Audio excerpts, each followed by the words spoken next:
بسم اللہ الرحمن الرحیم۔ ہمارے آج کے سبق کا عنوان ہے مرزا غالب بندر روڈ پر، جس کے مصنف خواجہ معین الدین ہیں۔ ڈرامے کا جائزہ لینے سے پہلے ڈرامے کی تعریف دیکھتے ہیں۔ ڈرامہ ایک ایسی کہانی یا قصہ ہے جو اداکاری کے لیے لکھا جائے یا اداکاری کے ذریعے پیش کیا جائے۔ یہ اصطلاح یونانی لفظ سے اخذ ہوئی ہے جس کے معنی حرکت، عمل یا فعل کے ہیں۔ اس لفظ کا ماخذ یونانی لفظ ڈراؤ ہے جس کے معنی کرنا یا دکھانے کے ہیں۔ ڈرامے کے ذرائع: ڈرامے کئی ذریعے سے پیش کیے جاتے ہیں۔ سڑک کے ڈرامے، جنہیں اسٹریٹ ڈرامہ بھی کہا جاتا ہے، یہ ڈرامے کسی عوامی موضوع یا عوام میں کسی موضوع کے لیے بیداری کے لیے پیش کیے جاتے ہیں، مثلاً بڑھتی ہوئی آبادی، گھریلو تشدد، معاشرے میں عورت کا مقام وغیرہ۔ اسٹیج ڈرامے: یہ ڈرامہ کسی گروپ، اسکول یا کالج میں حاضرین کے روبرو پیش کیا جاتا ہے۔ ٹی وی ڈرامہ: یہ ڈرامے ایک بار میں بھی ختم ہو جاتے ہیں اور سیریل کی طرح جاری بھی رہتے ہیں اور ٹی وی پر پیش کیے جاتے ہیں۔ ریڈیو ڈرامے: یہ ٹی وی ڈرامے ہی کی طرح ہوتے ہیں مگر ان میں تصویر دکھائی نہیں دی جاتی۔ فلمی ڈرامہ: ہر فلم 2 یا 3 گھنٹے کا اپنے آپ میں ایک منفرد ڈرامہ ہوتی ہے۔ اس کے علاوہ ڈرامے کی منظر کے حساب سے 2 اقسام ہیں۔ وہ ڈرامہ جو ایک ہی منظر میں پیش کیا جائے اسے یک بابی، اور جو مختلف مناظر کے تحت عکس بند کیا جائے اسے کثیر البابی ڈرامہ کہا جاتا ہے۔ کسی بھی ڈرامے کا انحصار بنیادی طور پر 4 چیزوں پر ہوتا ہے: پلاٹ، یعنی کہ کہانی کس چیز کے گرد گھومتی ہے; کردار، جو ڈرامے کے کریکٹرز; منظر نگاری، جس منظر کے تحت وہ پیش کیا جائے; اور ڈائیلاگز، یعنی کہ مکالمے۔ مرزا غالب بندر روڈ کے کرداروں کا جائزہ لیتے ہیں۔ ڈرامے کے کرداروں میں مرزا غالب، سیٹھ جو ہوٹل کا مالک ہے; بختاور، زوراور کا بیٹا جس کی جھونپڑی میں مرزا غالب کا قیام ہے; زوراور، بختاور کا باپ جو شروع میں مرزا غالب سے اچھا سلوک نہیں کرتا; چور، مرزا غالب کا سامان اور رقم لوٹنے والے لوگ; ٹیپو، ایک نوجوان جو فقیر سے اپنے خواب کی تعبیر پوچھتا ہے; اور فقیر، ایک صوفی منش انسان جو نوجوان ٹیپو کو اس خواب کی تعبیر بتاتا ہے۔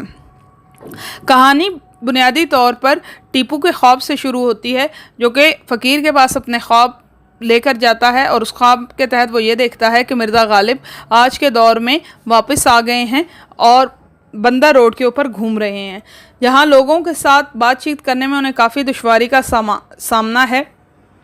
نصاب کے اندر شامل حصہ ڈرامے کا اختتامی حصہ ہے جس کے اندر مرزا غالب بختاور کی جھونپڑی کے اندر موجود ہیں اور سیٹھ ان کے ساتھ آ کر گفتگو کرتا ہے۔ سیٹھ کے لہجہ چونکہ مرزا غالب کی گفتگو سے میل نہیں کھاتا، اس وجہ سے دونوں کو ایک دوسرے کی بات سمجھنے میں کافی دشواری کا سامنا کرنا پڑتا ہے۔ اتنی دیر میں چور بھی آ جاتے ہیں اور زوراور بھی آ جاتا ہے، لیکن مرزا غالب جو ہیں وہ چوروں کو معاف کرنے کی بات کرتے ہیں، جس کے اوپر سیٹھ کافی حیران ہو جاتا ہے۔ مرزا غالب کا ان سے یہی کہنا ہوتا ہے کہ صرف کسی غریب نے میری رقم چرائی ہے، اس کے علاوہ کئی لوگ ایسے ہیں جنہوں نے ان کی شاعری اور ان کا خیالات بھی ان سے چرائے ہیں۔ اس کے علاوہ مرزا غالب پاکستان کے لیے اچھے مستقبل کی نوید سناتے ہیں، کیونکہ وہ خود کو ایک شاعر کہتے ہوئے خوش امیدی کا دامن کبھی بھی چھوڑنے کے لیے تیار نہیں ہوتے۔ اتنے میں بختاور آ کر اس بات کی خبر دیتا ہے کہ بہت سے لوگ انہیں ملنے کے لیے آ رہے ہیں، کیونکہ وہ مرزا غالب کو پہچان گئے ہیں اور مرزا غالب کی تصویر اخبار میں آئی ہے۔ مرزا غالب ان کو لوگوں کو روکنے کے لیے کہتے ہیں اور خود وہاں سے تشریف لے جاتے ہیں یا غائب ہو جاتے ہیں۔ اور اسی اثناء میں ٹیپو فقیر سے اپنے خواب کی تعبیر پوچھتا ہے اور فقیر جو ہے وہ اس طرف افق کی طرف اشارہ کرتے ہیں جہاں پر سویرا ہو رہا ہے اور نئے دن کا آغاز ہو رہا ہے۔ دراصل یہ ڈرامہ ایک نظریاتی ڈرامہ تھا اور اس ڈرامے کے تحت پاکستان کے اچھے مستقبل کے لیے خوش امید اور پر امید رہنے کا ہی تذکرہ اور ذکر کیا گیا تھا۔ ڈرامے کا پس منظر: خواجہ معین الدین کو بابائے ڈرامہ بھی کہا جاتا ہے۔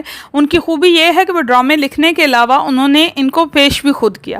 مرزا غالب بندر روڈ پر ان کے کامیاب ڈراموں میں سے ایک ہے اور اس کی تخلیق کے لیے انہوں نے بہت ارک ریزی سے کام لیا، یہاں تک کہ انہیں اپنے گھر کا سامان بھی بیچنا پڑا۔ اس ڈرامے کے اندر پاکستان کے ابتدائی دور کی منظر کشی کی گئی ہے اور اردو کے اس مشہور شاعر کو پاکستان کے پہلے دارالحکومت کا دورہ کرتے دکھایا گیا ہے، جن کا نام مرزا غالب ہے۔ اس جانی پہچانی تاریخی ہستی کو اپنے زمانے سے نکال کر موجودہ دور میں لانے سے ڈرامہ نگار کا مقصد غالباً اپنے ان خیالات کا پرچار کرنا تھا جن کی نمائندگی ان کے خیال میں غالب کی شخصیت کرتی تھی۔ سوالات میں طلباء اپنے خیالات کا اظہار کریں گے۔ سوال نمبر 1، ڈرامے میں مرزا غالب اور سیٹھ کو ایک دوسرے کی بات سمجھنے میں دشواری کا سامنا کیوں کرنا پڑ رہا تھا؟